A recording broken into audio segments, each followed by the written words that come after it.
There once was a prince, as kind as can be, who often went sitting 'neath a green willow tree,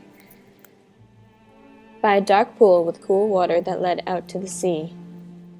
And one day as he sat, with his thoughts in his book, he heard a soft voice which at first he mistook. "Are you king of the land?" For a gurgle of water from a dim, distant brook. "One day," said the prince, who felt a blush rise at the maid's damp white skin and the wet black of her eyes. So he spoke of his castle, its bright spires, its size, while she smiled and she laughed, and the prince did likewise.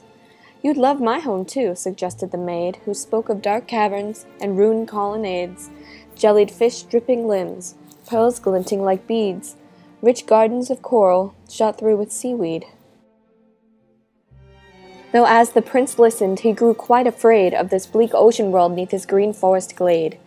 But their meeting was tragic, for how could they share their two worlds together? For the prince needed air and the maid in the water. "O my lady most fair, on my heart and my bones I'll solve this, I swear, and we'll soon be together, my love, don't despair."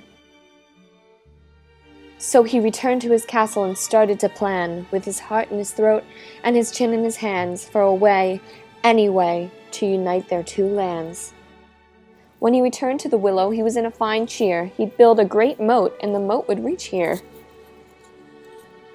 And the maid from the sea would forever be near to his castle, his heart, and all else he held dear. But the prince had an uncle who wanted the throne,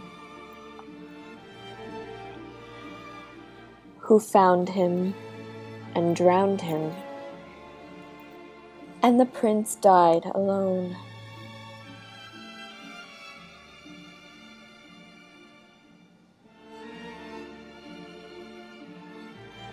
"Oh my king, oh my prince, is it true what I see?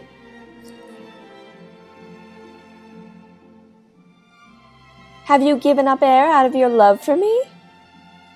And these are the parts that you swore on, so gentle and so selflessly. You're just as kind and as fair, my love, as I always knew you would be." There once was a prince, as cold as can be, who lay very still, and whose eyes stared blankly through dark and cool waters, deep, deep under the sea.